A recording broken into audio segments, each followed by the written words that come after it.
En Voces del Derecho conocerás la actualidad jurídica con la visión profesional y especializada de expertos académicos. Por medio de entrevistas, debates y opinión, se abordan temas sociales en un lenguaje sencillo. Voces del Derecho, programa realizado por la Facultad de Derecho de la Universidad CES y su emisora CES Radio.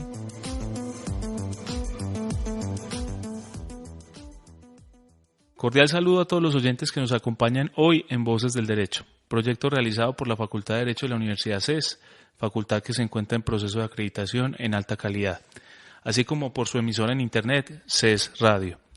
Mi nombre es José David Arenas, docente de la universidad, y es un placer compartir con ustedes este espacio. En el programa presentaremos pensamientos y resultados de investigaciones sobre problemas jurídicos. Voces del Derecho se transmite todos los lunes a las 8 de la noche por CES Radio, y no sería viable su realización sin la valiosa ayuda de la Oficina de Proyección Corporativa de la Universidad, por lo que agradecemos especialmente a Adriana Urrego, a David Bentham y a María Camila Rengifo, practicante de proyección corporativa. Si desean escuchar el programa fuera de la hora indicada, ingresen a los archivos de audio que están alojados en la página de la emisora radio.ces.edu.co. Recuerdo a todos nuestros oyentes que a través de las redes sociales también pueden participar en nuestro programa. En Facebook pueden buscarnos como CES Radio y en Twitter seguir la cuenta @CES_radio. En estos espacios pueden seguirnos temáticas, sugerírnoslas y participar en el tema del día. De igual manera pueden contactarse a las cuentas de los partícipes o invitados. El día de hoy pues invito a que sigan mi cuenta de Twitter, @arenascorrea, y que podamos como discutir estos temas de derechos de imagen que les vamos a plantear. Hoy el invitado soy yo. Eso suena como un acto de onanismo intelectual, pero me reservé el hecho de ser el expositor de algún tema en el programa hasta que ya lleváramos bastantes programas, creo que ya llevamos casi 30, entonces es un momento donde podré presentar algunas de los resultados de investigaciones que he llevado a cabo. Me tomo pues entonces la vocería en un asunto en el que llevo trabajando 2 años en una investigación presentada entre la Facultad de Derecho de la Universidad CES, y el asunto concreto es el de los derechos de imagen. Cuando uno habla de derechos de imagen, lo primero que se pregunta es, ¿eso no tiene que ver con fotografía, con videos, con obras pictográficas? La respuesta básica sería sí, pero no tiene que ver de la forma que comúnmente la gente se plantea, porque en ocasiones tiende a confundirse el derecho de imagen que está planteado en una obra que está sometida a derechos de autor con el derecho de imagen que es aquel que le pertenece a quien está siendo retratado o quien está siendo fotografiado o quien está siendo fijado en un video que viene siendo como el insumo de esa otra arista de derecho que es el derecho de autor. ¿Esto qué quiere decir? Que el día de hoy no nos vamos a plantear los problemas que aquejan la protección de los derechos que, por ejemplo, tendría un fotógrafo que toma una fotografía sobre una modelo con un cuerpo escultural, sino que nos vamos a plantear el problema de los derechos que tiene esa modelo con ese cuerpo escultural sobre esa imagen que es tomada de ella misma. El planteamiento de la investigación que se hizo en la Facultad de Derecho de la Universidad CES fue basado en 3 fases de investigación, o fue planteado, perdón, me disculpan la forma de dirigirme ya que estoy aquí por primera vez haciendo el programa solo. Fue, digámoslo, generado a partir de 3 fases. Una primera fase que tenía que ver con construir un contexto institucional y jurídico de lo que era el derecho de imagen en Colombia y de cómo estaba regulado. Una segunda fase que se buscaba preguntarse cuáles eran los imaginarios en torno al derecho de imagen de quienes operaban sobre la imagen, es decir, cómo percibía el derecho de imagen, por ejemplo, una modelo, una actriz, un modelo, un actor, una figura de los deportes que explota su imagen, y cuál es la concepción que tiene sobre el mismo. Y la tercera fase era indagar las estrategias contractuales que se están tejiendo para lograr obtener provecho económico de esa imagen propia. La primera fase de la investigación ya está agotada, la fase 2 y la fase 3 en estos momentos están en procesos de participación para recaudar recursos, dado pues que va a requerir cierto trabajo de campo, pero en la fase 1 de la construcción del contexto ya existe un artículo aún no publicado, hecho en coautoría entre José David Arenas y David Aristizábal, el coinvestigador de la fase 1. Y también hay otro artículo no publicado de mi exclusiva autoría que estamos pendientes de sacar a la luz. Muy probablemente en la revista CES Derecho lo podrán en algún momento los oyentes leer. Hoy nos vamos a centrar en esa fase 1 en la investigación y la exposición va a ser en el siguiente orden. Dada la extensión de la exposición, es posible que este programa se entregue en 2 capítulos. En todo caso, de agotar el término del día de hoy, pues tendremos un momento de cierre, un punto, digámoslo, conclusivo para abrir de ahí el siguiente programa. El orden de la exposición que cubriría estos 2 posibles programas es, primero que todo, de dónde provino la idea de plantearse problemas jurídicos a partir de la imagen. En segunda medida vamos a ver por qué el problema hoy en día en Colombia y en el mundo es más grave, es más delicado, es más relevante jurídicamente. En tercera medida miraremos el marco inmediato de regulación normativa y los problemas solucionables al amparo de ese marco, obviamente refiriéndonos a lo que existe en normas, en fuentes duras de derecho hoy en día en Colombia. Acto seguido miraremos ya desde un punto de vista más doctrinal del derecho cuál es la naturaleza entonces de ese derecho de imagen. A continuación abordaremos el problema del derecho de imagen en el derecho comparado, es decir, vamos a abordar algunas otras legislaciones del mundo, algunos otros escenarios jurídicos y mirar cuál ha sido el tratamiento frente a la naturaleza que le estamos dando en el derecho colombiano. Ya casi para rematar, nosotros seguiremos con una visión desde la perspectiva hoffeldiana de los derechos de propiedad, una perspectiva anglosajona y de principios del siglo XX, una teoría de derechos bastante contemporánea, verificando si encaja o no en la categoría de derecho lo que pues de entrada estamos denominando derechos de imagen. Pues muy probablemente ya sospeche el escucha que la conclusión va a estar orientada hacia ese punto de vista. Pero no solo nos vamos a preguntar si es un derecho, sino si enmarca como un derecho de propiedad.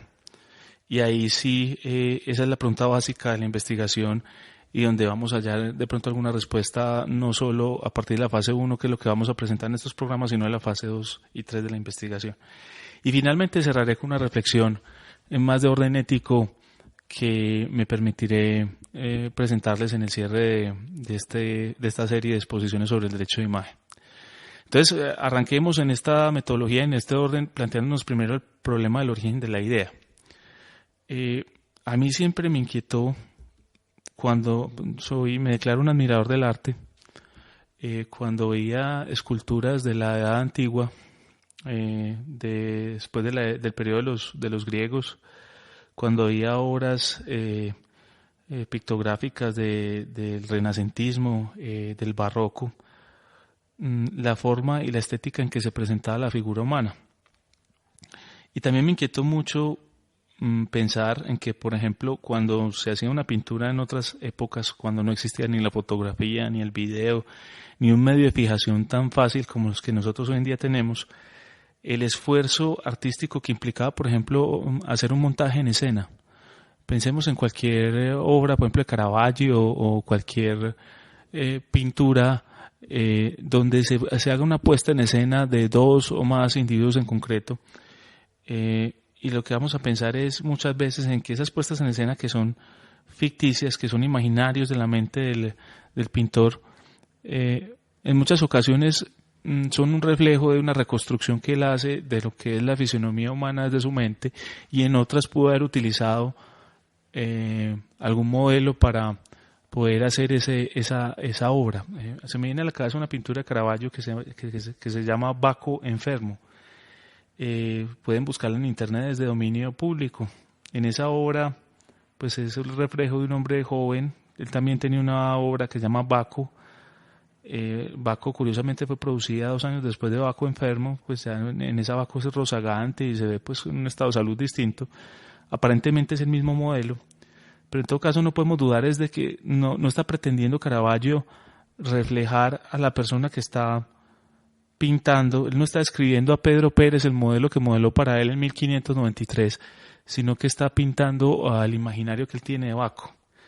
Entonces, cuando él reflejaba eso, pues en el fondo tenía todo el sentido que llegue a nuestra época la idea de que lo que hace un pintor es una obra sometida a derechos de autor, porque es la forma de expresión de ese pintor.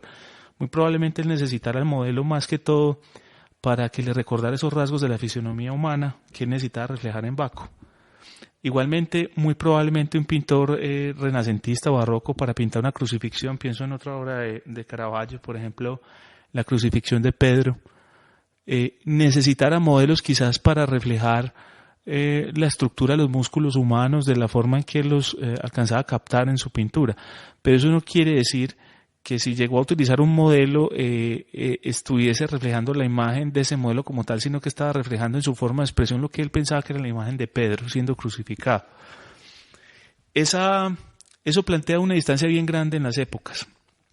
Me permito aquí hacer como señalamiento de otra idea que me llevó a este trabajo de investigación, y es: en la época antigua, para los reyes, en la edad medieval también era muy importante ser retratados o recordados de alguna manera. En otras civilizaciones, pues por ejemplo los egipcios con sus enormes y megalíticas obras y los reflejos que quedan de los faraones. En el caso macedonio, no va a venir pues a navegar pues por el tiempo y por el espacio, pero pensando en las esculturas que hay sobre Alejandro Magno y el reflejo pictográfico que hay de él, uno puede notar pues que por ejemplo Alejandro normalmente es reflejado como un tipo muy, muy bien parecido, pero no dejan las obras pictográficas de reflejar también un grave defecto físico que tenía Alejandro, pues que en el tiempo han intentado suavizarlo, y es: él tenía una torsión en el cuello, entonces su mirada era como inclinada hacia un lado.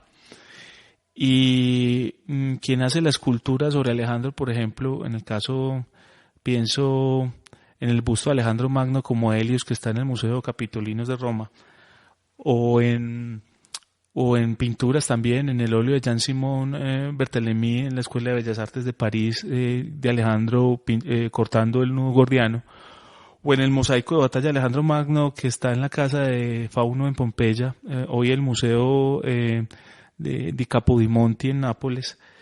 En todas esas obras, de una u otra forma alcanza a verse ligeramente ese defecto físico que tenía Alejandro. Si uno va y mira las monedas de plata de la época de Alejandro, en esas monedas de plata no aparecía reflejado el defecto físico de Alejandro. Entonces, ¿cuál es la distancia? Mi pregunta era: ¿por qué esos autores, esas tres obras que mencioné, el busto, Alejandro cortando el nudo gordiano y el mosaico de batalla de Alejandro Magno, sí tenían a Alejandro con el defecto físico? Porque la historia nos cuenta que Alejandro pues tenía levemente inclinada la cabeza hacia un lado, pues obviamente en el busto le da algo incluso de hermoso, porque hace como que pareciera que la mirada de él fuera ensoñadora, aunque en realidad puede ser un defecto físico. Algo que se salía de la normalidad. Sin embargo, uno mira las monedas de la época, las monedas de plata de la época de Alejandro, monedas producidas entre el 336 y el 323 a.C., y esas monedas no reflejaban ese efecto Alejandro, sino que era un perfil de él, un perfil macedonio, que al otro lado de la moneda de Alejandro sentado, con un ave entre sus manos y una serie de símbolos que lo rodean, y digámoslo, su fisionomía se ve normal, no se alcanza a notar el defecto físico porque en la moneda no lo reflejan. Una respuesta podría ser que esa moneda fue producida en la época en que Alejandro existía, ¿cierto? Y quizás en épocas cercanas, y quizás por respeto a esa imagen de ese líder, no quisiéramos concentrarnos tanto en el reflejo de su defecto, ¿cierto? Esa conjetura yo la ahondé más y me puse a buscar más imágenes, por ejemplo, de personajes históricos como Juana la Loca. Juana la Loca fue una reina de España que, pues, como su apodo lo dice, estaba loca. Ella pues tuvo momentos de lucidez en su etapa más joven, aunque siempre fue una mujer muy conflictiva. Se casó con Felipe el Hermoso, que por cierto no era, desde mi punto de vista, no sé, quizás mi heterosexualidad me impide valorar la estética de otros hombres, pero no me parece que sea un tipo muy hermoso, pues no lo veo así. Y uno mira la iconografía que hay de Juana la Loca, Juana I de Castilla, y uno nota, por ejemplo, en las estampillas en los correos y en ciertas imágenes y retratos que se han hecho de ella, es que no era una mujer pues absolutamente agraciada necesariamente, pero que tampoco reflejaba lo que en su vida fue en muchas ocasiones una realidad. Es que hubo momentos donde Juana la Loca vestía harapos, estaba en situaciones casi mendigantes, tuvo episodios muy fuertes de pérdida de la razón. Y entonces, ¿por qué a la historia nos pasa un retrato de Juana la Loca donde pues uno ve una mujer que está pues en apariencia pasiva? Bueno, quizás digan, no, es que ese retrato fue tomado en un momento de lucidez, pero aún así ese retrato es lo que le queda a la historia, esa imagen de Juana la Loca que no coincide con el apodo de Juana la Loca. Y mirando retratos de los reyes de España, me puse a hacer un estudio basado en un texto muy hermoso que pueden encontrar en Google, dado que es un texto que es de dominio público. Es un escrito publicado en Madrid de 1790, y es escrito por el impresor Lorenzo de San Martín, que contiene los retratos de los reyes de España desde Atanarico hasta nuestro católico monarca don Carlos III. Contiene los grabados en piedra de cada uno de los retratos de los reyes de España desde Atanarico, y van mencionando uno a uno esos reyes y sus logros y sus pasiones, sus preocupaciones y bueno, todo lo que fue el entorno de su reinado. Más que la parte escrita, me interesé en la parte visual. ¿Y qué notaba yo en todos esos grabados? Había 3 grabados de 3 reyes: Luis I, Fernando VI, Carlos III. Los podrán ver en internet porque el texto, como les digo, es de dominio público. Pueden bajárselo completo, incluyendo los grabados, donde tanto Carlos III, Fernando VI y Luis I parecieran sonreír, pero una sonrisa que tiene algo característico, y es que no exhibe los dientes. Es una sonrisa sin dientes. Es una sonrisa donde solamente los labios se insinúan con ese tipo de tenue sonrisa que, por ejemplo, le vemos como enigmática y que ha pasado en la historia a nosotros, que es la de la Gioconda en la obra de Leonardo, la pintura que tomó sobre la señora Lisa Geraldini, que en últimas fue llamada popularmente la Mona Lisa, ¿cierto? La Mona Lisa, pues Mona en ese periodo en el italiano quería decir señora, la señora Lisa, pues. ¿Y por qué entonces le dicen la Gioconda? Porque Lisa Geraldini era la esposa de Francesco de la Gioconda. Obviamente entonces tenemos que decir que es la señora de Gioconda. Pero esta modelo, que también le capturó Leonardo una sonrisa tenue que nos ha parecido tan enigmática y nos ha llegado hasta esta época como una de las obras más importantes del arte, también tiene esa característica, no exhibe los dientes. Yo me preguntaba, hombre, ¿por qué los reyes de España, los poquitos que parecen sonreír, no exhiben los dientes? Una explicación que uno le darían es, normalmente un profesor de Derecho Constitucional o alguien que hable de historia de la política o demás, le diría a uno, hombre, no, lo que pasa es que hay que tener en cuenta lo que decía Maquiavelo, y es que los reyes prefieren ser temidos a ser amados. Y esa visión maquiavélica, digámoslo, del rey que prefiere ser temido a ser amado, pues explica que el rey se quiere ver adusto, se quiere ver lejano, quiere ver que el pueblo marque una distancia con él, y ese es el reflejo, esa es la imagen que él le quiere presentar al pueblo con ese grabado. Pero resulta que esa visión de que los reyes prefieren ser temidos a ser amados, pues no explicaría uno el hecho de que Maquiavelo le tenga que explicar eso al príncipe en el escrito del príncipe, porque si eso fuera siempre así, entonces no sería algo innecesario explicar. Y en segunda medida, todos modos estos reyes sonríen. Una cosa, la imagen que está en el grabado pareciera que sonrieran. Entonces, ¿por qué simplemente no exhiben los dientes? Exhibir los dientes es un rasgo de conducta etológico que viene casi de nuestra condición de primates. Es una señal que, como diría Sagan en Sombras de Antepasados Olvidados, es como exhibo los dientes porque de esa manera te muestro que puedo morder, pero no quiero hacerlo. Y es una señal de cercanía o de socialización. Entonces, para cerrar este primer espacio, ¿por qué y de dónde viene la investigación? La respuesta sería, es porque los reyes tenían los dientes podridos. ¿Y por qué? Porque en esa época no existía la profilaxis dental a nivel que la conocemos hoy en día, ni se había desarrollado la odontología a nivel que hoy la tenemos. Entonces, los reyes se preocupaban por dejar a la posteridad una imagen que no deteriorara su identidad sobre ellos mismos desde el punto de vista estético. Con esta reflexión vamos a una pausa. Las entrevistas, los debates, la opinión y toda la actualidad jurídica la puedes escuchar en Voces del Derecho. Programa realizado por la Facultad de Derecho de la Universidad CES y su emisora CES Radio.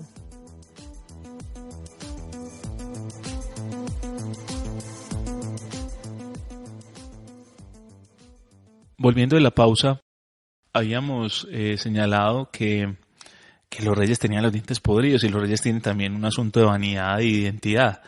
Y eso explica también por qué en gran cantidad de las obras pictográficas, cuando se refleja un personaje famoso en esa época antigua, ellos no sonríen. Y usted vaya y mire los reyes franceses, los retratos de Luis XIV, Luis XV, los retratos de Luis XIII, los retratos de Enrique IV, también ocurre lo mismo. Curiosamente, en el caso de Luis XV y Luis XVI, en los retratos que existen de Maurice Quentin de la Tour y el que le tomó a Luis XVI Dupleix, ambos retratos, el rey evidentemente sonríe, sin embargo no exhibe sus dientes. Pero si uno llega al siglo XX, pues yo me voy a hacer un salto aquí olímpico y voy a llegar al siglo XX, la moderna odontología apareció pues con Pierre Fauchard, y él fue de hecho odontólogo personal según cuentas de algunos reyes en Francia, pero aún así esos reyes no sonrieron. Muy probablemente las prótesis de esa época no fueran lo mejor. Llegamos al siglo XX y uno encuentra retratos y obras donde los reyes se aparecen sonriendo. Por ejemplo, el rey Juan Carlos de España, en una obra de Gonzalo Goytisolo, sale con una plácida sonrisa. Esa obra está protegida bajo derechos de autor, pues ustedes podrán verla en internet. Sale con una plácida sonrisa al lado de un retrato suyo en un uniforme de armas, en un vestido de civil con una corbata amarilla y una sonrisa donde se le ven todos sus dientes. Igualmente, si usted busca fotografías de Alberto II de Mónaco, de Reinero III de Mónaco, va a encontrar reyes sonrientes. Y eso obedece, quizás, pienso yo, más que a que Maquiavelo haya pasado de moda. Yo pienso que Maquiavelo nunca va a pasar de moda. A que quizás hoy en día, dentro de la identidad que tienen los reyes sobre ellos mismos y su vanidad personal, quepa más que quede para la posteridad su imagen sonriente cuando tiene una hermosa dentadura. Yo sé que la explicación tal vez les parezca muy banal, pero aquí viene un punto muy relevante frente al derecho de imagen, y es que en el fondo ahí se está valorando la autoimagen como un elemento de posteridad y de legado, donde quien es el dueño de esa imagen quiere dejar lo mejor de sí para el futuro. Yo también quiero recordar una leyenda que es la de Lady Godiva. Lady Godiva fue una dama, esposa de Leofric, un conde en Chester y Mercia, señor de Coventry, que era absolutamente hermosa, según cuenta la leyenda, y que tenía un gran afecto o cercanía con su pueblo. Nosotros hoy en día conocemos a Lady Godiva porque es una marca de chocolates boutique muy famosa, también belga, que precisamente, si ustedes miran la marca de Lady Godiva, pues es una mujer desnuda sobre un caballo. Pues la historia de Lady Godiva es precisamente la leyenda, es que Leofric, que era un noble, estaba esquilmando al pueblo, a Coventry, con sus impuestos. Y Godiva, pues compadeciéndose de la situación del pueblo, le pidió a su esposo que dejara de hacer eso. Leofric obviamente se resistía, él tenía unas necesidades tributarias. Lady Godiva amenazó a Leofric con pasearse desnuda cabalgando por el pueblo, donde todo el mundo podría verla pues cabalgando desnuda. Leofric se preocupó, aceptó el reto. Lady Godiva dijo que iba a hacer eso para que él no le subiera más impuestos al pueblo, y ella tomó la decisión de hacerlo, ¿cierto? Ella cabalgó desnuda y el pueblo la vio. Aquí hay unos temas históricos que no son fáciles de corroborar, y todo lo que voy a decir aquí son conjeturas históricas porque, pues, como se sabe, una leyenda puede pasar retorcida en el tiempo, pero hay quienes amarran esa idea a la siguiente, y es que Leofric se encargó de que Godiva no pudiera ser vista por la gente del pueblo. Entonces dispuso que los soldados pues evitaran que cualquier persona del pueblo viera a su esposa cabalgando desnuda, dando vueltas por el pueblo. Y esto fue un tema de seguridad. Leofric ahí estaba, yo pienso, creando una primera forma de exclusión sobre la imagen y la imagen de su esposa en concreto. Y aquí viene la parte más bonita de la leyenda, que se amarra con el uso de una palabra en inglés que quiere decir mirón, peep. o también los mirones, los que llevan a cabo el peeping o peeping. Resulta que un miembro de la comarca, Tom, algunos dicen que Tom Pip, no sabemos pues si eso sí sea históricamente correcto, tomó la decisión de mirar a la hermosa dama, pues porque supuestamente Lady Godiva era muy hermosa, pues él quería verla. Entonces él, por un orificio, por un huequito que tenía en una puerta, miró.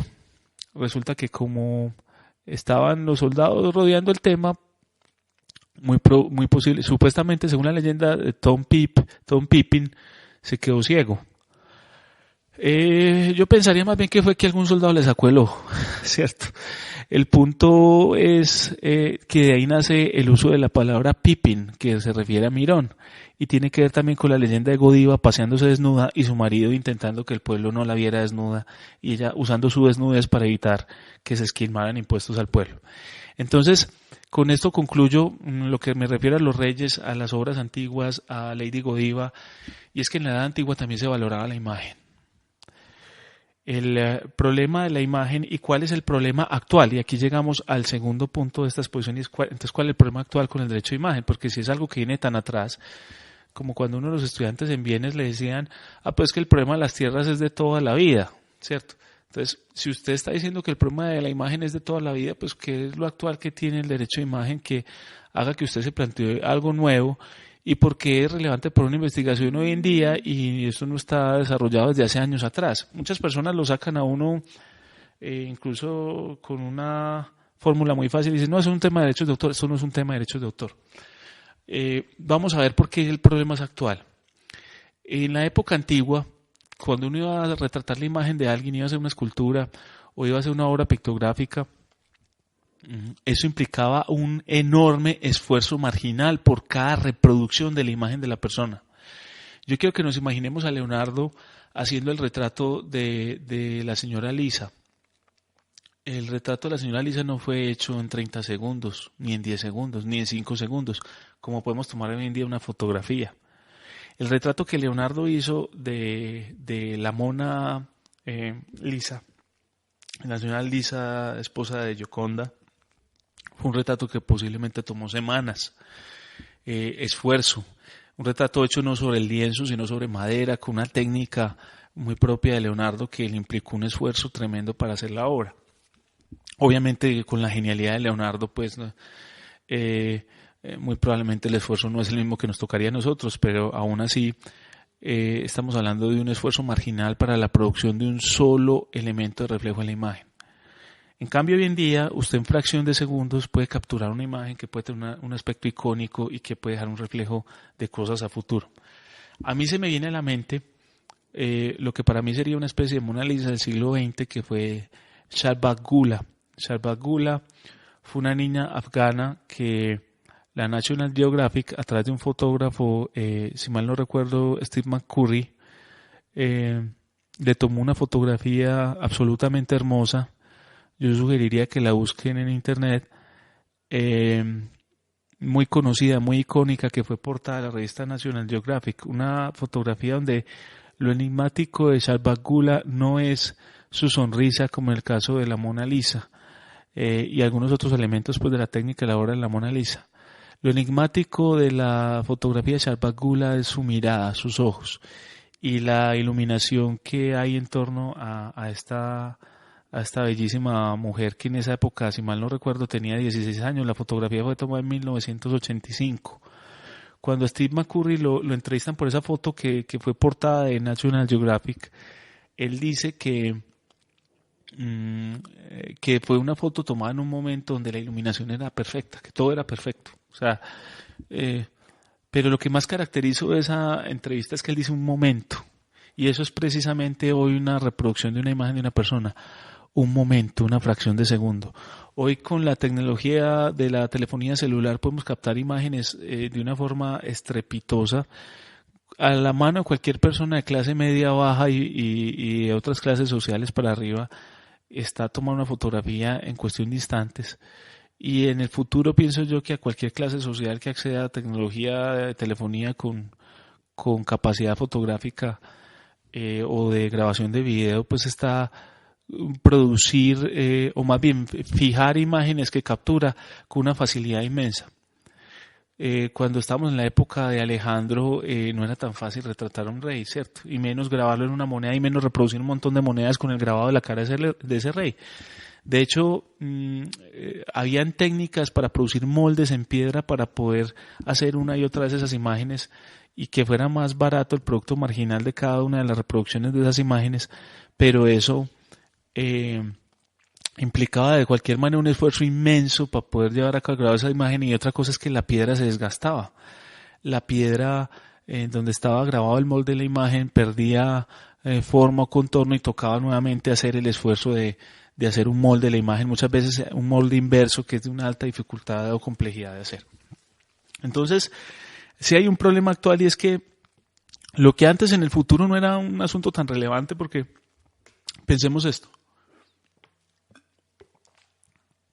El retrato de una mujer desnuda en la época barroca de la pintura requería el uso de modelos o de una gran imaginación y memoria, y un trabajo de semanas.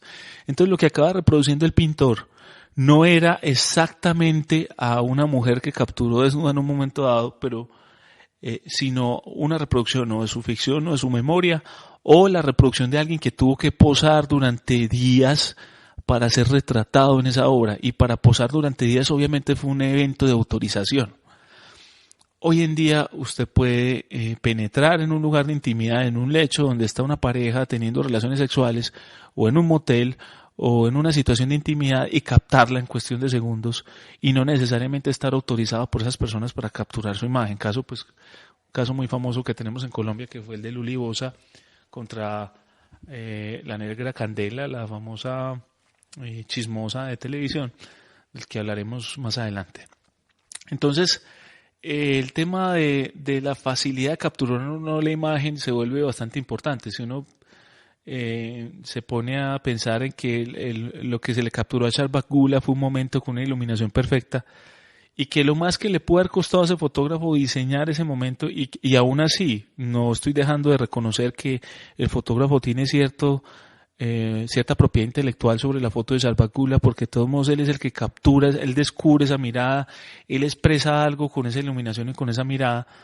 De todas maneras, que él está capturando, que él tiene la sensibilidad artística para detectar.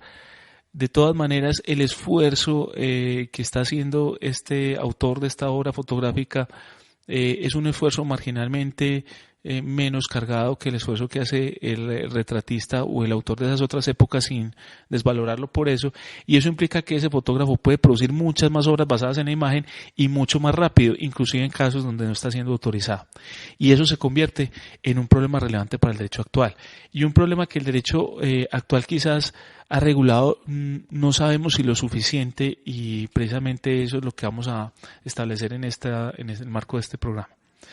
Entonces, el tercer asunto del que me iba a referir es cuál es el marco inmediato de regulación normativa.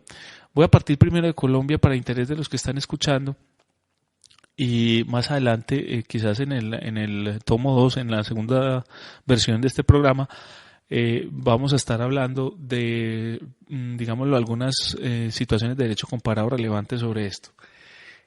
Lo primero, pues, que uno tiene que tener claro para saber cómo es que regula el derecho colombiano esto, es que en Colombia, pues, como cualquier sistema de derecho, como cualquier sistema normativo, supuestamente el sistema normativo está en capacidad de decidir o de resolver cualquier asunto jurídicamente relevante a partir de la plenitud hermética del derecho. Eso implica que la pobreza normativa no significa que exista una pobreza de respuestas sobre la problemática que estamos tratando. Entonces, para definir la problemática, lo primero que nos tenemos que plantear es qué es la imagen. Primer problema en Colombia, porque el derecho colombiano no tiene una definición por vía de autoridad de lo que es una imagen. Entonces, tenemos que acudir al lenguaje común conforme a nuestros cánones de interpretación de la norma. Y ahí pues tendríamos que acudir a la definición de la Real Academia Española de la Lengua, que nos dice que la imagen es la figura, representación, semejanza y apariencia de algo. Ese algo pues podría ser una cosa o una persona. Ahora bien, Hay otra definición que tiene que ver con la óptica, y es que es la reproducción de la figura de un objeto por la combinación de rayos de luz que proceden de él. Y hay otra definición figurativa que tiene que ver con la imagen en su sentido reputacional, que es un conjunto de rasgos que caracterizan ante la sociedad a una persona o entidad. Tendríamos que decir en primera instancia que la tercera definición guarda conexión con la idea del derecho a la identidad del que ya ha hablado la Corte Constitucional en algunas sentencias, y con el derecho a la reputación, a la honra, en un marco pues de lo personal. Y las dos primeras tienen que ver con la imagen en un sentido pues propiamente dicho, y habría que pensar que para el derecho no sería relevante la captura de la imagen de una cosa, puesto las cosas no son sujetos de derecho. Si yo quiero hablar de derechos de imagen, yo no puedo decir que el micrófono al que le estoy hablando tiene derechos de imagen y que si capturo una foto de ese micrófono entonces estoy en un problema jurídico, porque no hay un sujeto activo que pueda exigir de mí un respeto a la forma en que su representación es reflejada. Entonces tendríamos que pregonar que es un derecho sobre la persona, o un derecho que tiene la persona, pues como todo derecho. Eso me lleva a una reflexión. Yo quisiera que los escuchas del programa buscaran en internet una fotografía de Joel Peter Witkin que se llama El beso. Es una fotografía absolutamente transgresora. La voy a escribir. Quien no sea apto para imágenes fuertes, le sugiero que no la busque. John Peter Witkin tomó el cráneo de una persona, la cabeza de una persona, muerta por supuesto, y la partió en dos. O sea, hizo un corte transversal desde el centro del cráneo, un corte transversal hasta el centro del cuello, de tal manera que la cabeza quedara dividida en dos, y los dos perfiles de la cabeza los puso a besarse a sí misma, ¿cierto? Es una foto, pues a John Witkin lo denominan el fotógrafo de lo feo, ¿cierto? Muchos consideran su arte un morbo, y en muchos museos del mundo han prohibido pues las fotografías de Witkin. Sin embargo, no podemos dudar de que se trata de arte, no porque el arte sea transgresor o porque de alguna forma nos ofenda, no tiene algún valor de expresión y alguna sensibilidad que captura pues el artista como tal. Entonces, sin entrar a hacer una crítica a este arte pues basado en la repulsión que pueda generar o no, una pregunta que me genera esa foto, pues quien la esté viendo, espero que se haga la misma pregunta, es: esa persona que retrató Witkin, que es alguien que murió, es alguien que fue persona, ¿tendría derecho a impedir que utilizaran su imagen de esa forma tan transgresora? ¿Cierto? ¿Podría de alguna forma esto significar un ultraje contra esa persona? Entonces aquí es donde viene esa pregunta del derecho, y yo sigo planteándomelo desde el derecho colombiano, y más adelante hablamos del derecho comparado. Los derechos de las personas, pues el tema de si va más allá de que la persona vive, ya cuando uno muere, ¿qué es el cuerpo de uno? Pues ya pasa a ser una cosa, pero es una cosa susceptible de propiedad. No, pero entonces podría haber derechos de imagen ahí. La pregunta entonces tendría que ser, bueno, entonces ¿cómo sería un derecho de imagen? ¿Cierto? Entonces aquí viene, el derecho de imagen es un derecho que implicaría entonces, si es un derecho, un aspecto positivo, que sería el derecho a obtener, reproducir y publicar la propia imagen y autorizar que terceros lo hagan, es decir, un derecho donde yo puedo llevar a cabo una acción, que es una acción de autorización, una acción de reproducción, de autorreproducción o una acción de publicación. Pero también tendría una fase negativa, y consistiría en el derecho a prohibir la mera obtención o la reproducción y publicación de la propia imagen por un tercero que carece de consentimiento del titular para ello. Es decir, el derecho a prohibir que mi imagen sea utilizada. En el caso de esta fotografía que pienso transgresora, no sé, les digo la verdad, no sé si Witkin obtuvo permiso pues para hacer esto. Me imagino que sí, ¿cierto? Consideraría yo que estando muerta la persona, de todos modos su familia en cierta medida tendría derecho a prohibir ese retrato. Y enseguida vamos a hablar del marco normativo que sustentaría eso en el caso colombiano. Pero sigamos delineando esa idea de esto como derecho. Como derecho entonces diríamos que sería entonces una facultad real o potencial. En ocasiones uno tiene un derecho pero no lo ejerce, y ese es su factor potencial. pero igualmente que es una prerrogativa de explotación económica, que una persona podría eventualmente explotar económicamente ese derecho. Y adicionalmente que tiene una protección constitucional. Esa conclusión que voy a desarrollar presentando el marco normativo colombiano, la seguiré desarrollando después de la pausa. Las entrevistas, los debates, la opinión y toda la actualidad jurídica la puedes escuchar en Voces del Derecho.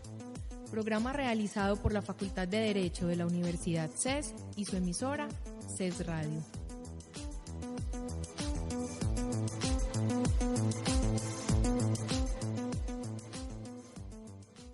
Muy bien, llegamos entonces al tema, bueno, y entonces el derecho colombiano, ¿cómo está regulando este asunto? Vamos a ver cómo se podría proteger a esta persona y cuáles son los fundamentos. Desde el punto de vista constitucional, no hay ninguna norma que haga alusión explícita en Colombia al derecho de imagen. Sin embargo, hay normas que hacen alusión implícita. ¿Cuáles son? Yo propondría varias. Una es el artículo 42, que habla de la protección a la honra, la dignidad y la intimidad de la familia como inviolables. Entonces, por supuesto que la imagen podría ser un factor de intimidad. Que las imágenes o temas que se desarrollan en la intimidad de un hogar, de una casa o de un lugar de una persona tiene una expectativa de privacidad. El artículo 14 de la Constitución nos hace referencia a que toda persona tiene derecho al reconocimiento de su personalidad jurídica. Entonces, la personalidad jurídica, pienso, de proyectarse ya algo más. Y el reconocimiento de la personalidad pues también implica un elemento identidad. Entonces, aquí yendo más allá del mero argumento de personalidad jurídica, podemos pensar la imagen como un tema de intimidad también que vamos a encontrar asociado en algunos de los fallos de la Corte Constitucional, del que más adelante les haré referencia. El artículo 15 de la Constitución nos habla de que todas las personas tienen derecho a su intimidad personal y familiar y a su buen nombre. Y el Estado de respetarlos y hacerlos respetar. Nuevamente aparece la intimidad, el derecho a que parte de la vida permanezca en secreto o sea privada, y a tener un buen nombre, y eso hace parte de la imagen o la idea de lo que queremos reflejar hacia el exterior y lo que queremos guardar para nosotros. Y el artículo 16 nos dice que todas las personas tienen derecho al libre desarrollo de su personalidad, y ahí ya completamos la personalidad jurídica con la personalidad en el sentido propiamente dicho, sencillo, donde la imagen podría ser un elemento de identidad. Pero estas normas, ninguna hace alusión directa a la imagen, ninguna.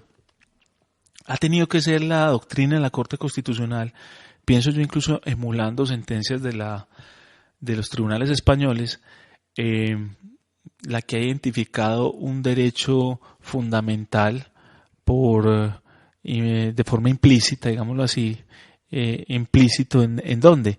Implícito en el derecho a la intimidad y en el derecho al buen nombre. Ahora bien, bajando, digámoslo, en la escala de fuentes y buscando pues normas más de un nivel, digámoslo, menor, uno encuentra que en la legislación en materia de derechos de autor aparece el asunto de la imagen desde una perspectiva de límite al derecho del autor. Nuevamente yo aquí no me voy a referir a derechos de autor, que no es lo que me interesa. A mí no me interesa tanto el derecho que tiene el fotógrafo o que tiene el retratista, sino el retratado o el fotografiado.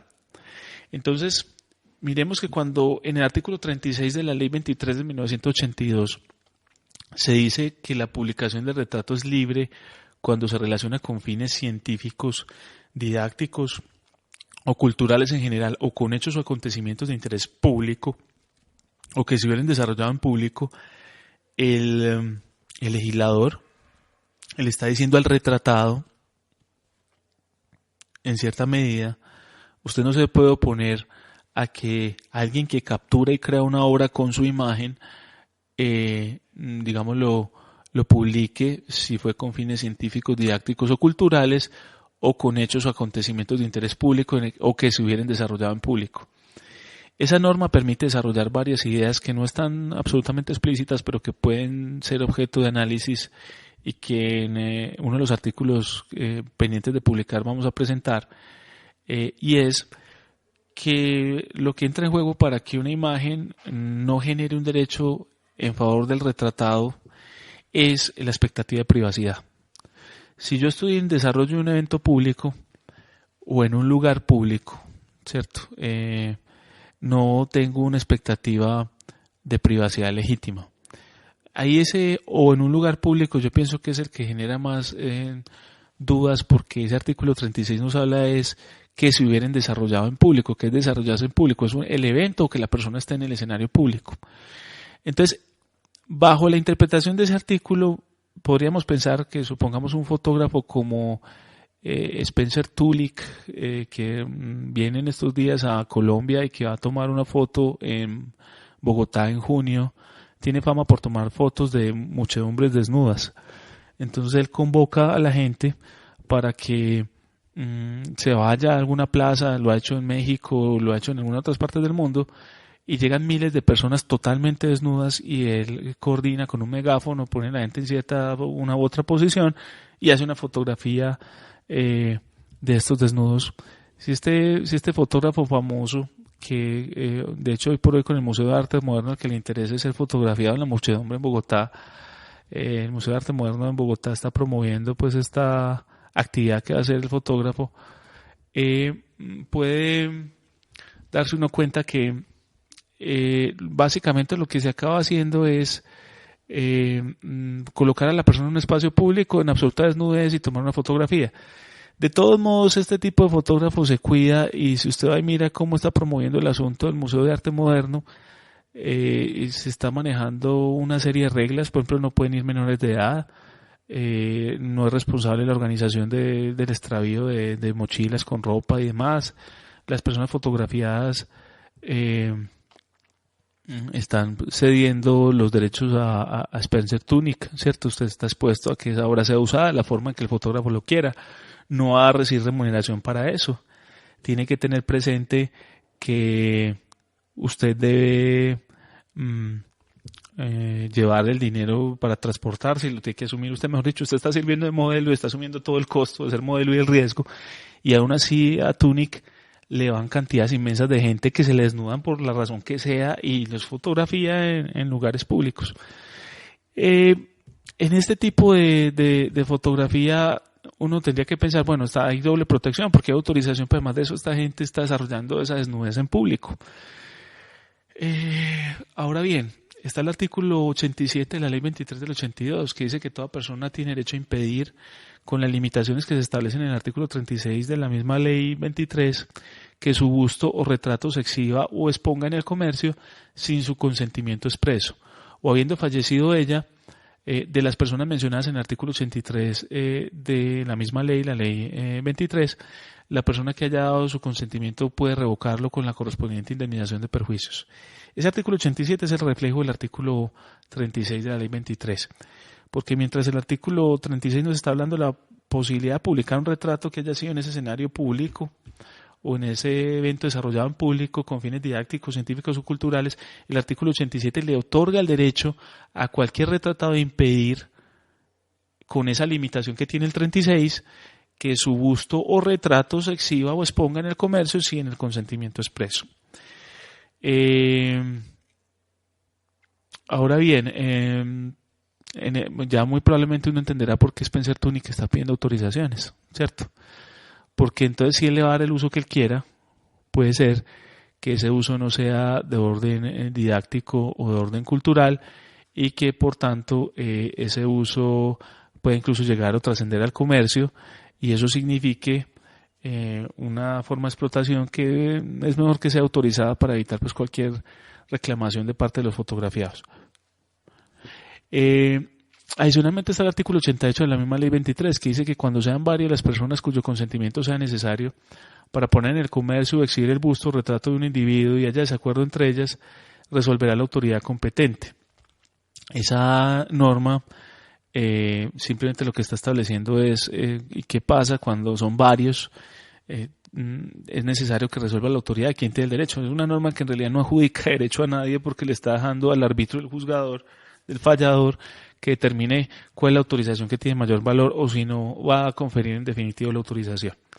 El artículo 89 de la misma ley habla de que el autor de una obra fotográfica que tenga mérito artístico para ser protegida por la ley tiene derecho de reproducirla, distribuirla, exponerla y ponerla en venta, respetando las limitaciones de los artículos anteriores y sin perjuicio de los derechos de autor cuando se trata de fotografías, de otras obras de arte figurativas, y que toda copia o reproducción de la fotografía llevará impreso de modo visible el nombre de su autor y el año de su realización. Es un artículo que está estableciendo ya el derecho de autor para el fotógrafo, ¿cierto? Y el fotógrafo una fotografía con mérito artístico, pero ese artículo 89 está a 2 artículos del 87 y hay que interpretarlo sistemáticamente. Habrá que entender entonces que un fotógrafo tiene un derecho de autor y tiene toda esa trascendencia de derechos de autor que interesa en el mundo de la propiedad intelectual, pero él no puede llevar a cabo ese ejercicio pleno sin antes haber recibido esa autorización del retratado. Y ese retratado, como tiene esa faz negativa de la que hablamos, de que es, por ejemplo, negarse a ese retratado, podría renunciar a esa faz a cambio de dinero, por supuesto. Entonces ahí podría surgir una forma de derecho patrimonial a exigirle al fotógrafo este dinerillo antes de ser retratado, o incluso ex post, es decir, decirle de los resultados que usted obtenga yo tendré unas regalías, como pasa en el mundo del modelaje y queremos constatar en la fase 3 de la investigación. Artículo 90. De la misma ley 23 menciona es que la publicación de fotografías o películas cinematográficas de operaciones quirúrgicas u otras fijaciones de carácter científico serán autorizadas por el paciente o sus herederos, por el cirujano o jefe del equipo médico correspondiente. Ese artículo yo pienso que genera más problemas de los que resuelve, y uno de esos problemas se va reflejado en la sentencia T439 del año 2009 de la Corte Constitucional, en la sentencia T090, disculpen. Aquí tuve un lapsus que tiene que ver con una serie de T090 al 96, que tiene que ver con una serie de procedimientos quirúrgicos que se hicieron, un nacimiento de una bebé que fue en el agua, y donde uno se pregunta si es el médico el que tiene derecho a hacer los derechos o es la persona, pero también hubo de por medio otro debate más grande, y era que la persona quería limitar el uso de derechos. Más adelante les hablaré de eso en la segunda edición de este programa. El artículo 184 de la ley 23 dice: cuando el contrato que se refiere a la ejecución de una fotografía, pintura, dibujo, retrato, grabado u obra similar, la obra realizada será de propiedad de quien ordene la ejecución. Entonces está dando propiedad al que encarga la ejecución y no al ejecutor, en el caso de que sea por encargo. Y ese es todo el cuerpo normativo que tenemos en la ley 23 del 82 frente al derecho del retratado o normas que lo afectan. Quizás valga la pena mencionar que en otras normas dentro del sistema de fuentes que pues según algunos cabría de alguna manera encapsular en nuestro derecho, como las convenciones de derechos del niño, se establece que no se pueden usar las imágenes de menores cuando las imágenes hagan referencia al maltrato que ha habido sobre esos menores, a situaciones que han enfrentado, no se haya dado la autorización del menor y no se haya otorgado la autorización de sus padres, o sea, se requieren ambas.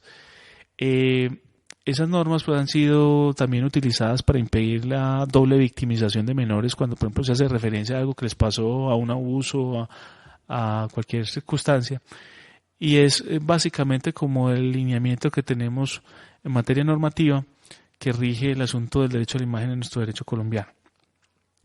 Como lo ven, es muy limitado y surgen una gran plétora de problemas.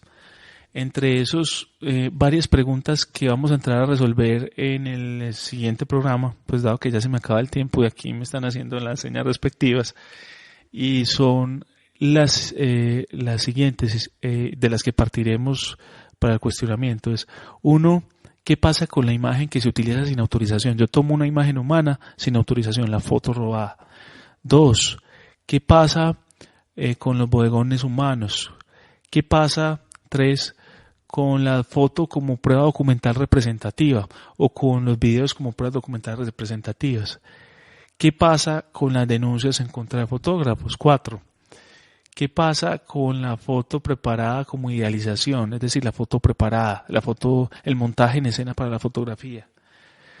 La sexta pregunta sería: ¿se pueden ceder los derechos de imagen? No estamos hablando del derecho de autor, que el derecho patrimonial de autor puede ser cedido, el moral no, pero estamos hablando de si se puede ceder un derecho de imagen, es decir, el derecho que tiene el retratado. Una pregunta bastante importante. Otra más es: ¿de quién es la responsabilidad de la infracción a los derechos de imagen? ¿Será del autor o de quien hace las copias? ¿Y qué pasa con los memes y los derechos de imagen? Estas preguntas las vamos a resolver en el siguiente programa y espero que estén muy pendientes del mismo. Les agradezco mucho. Buenas noches. En Voces del Derecho conocerás la actualidad jurídica con la visión profesional y especializada de expertos académicos. Por medio de entrevistas, debates y opinión, se abordan temas sociales en un lenguaje sencillo. Voces del Derecho, programa realizado por la Facultad de Derecho de la Universidad CES y su emisora CES Radio.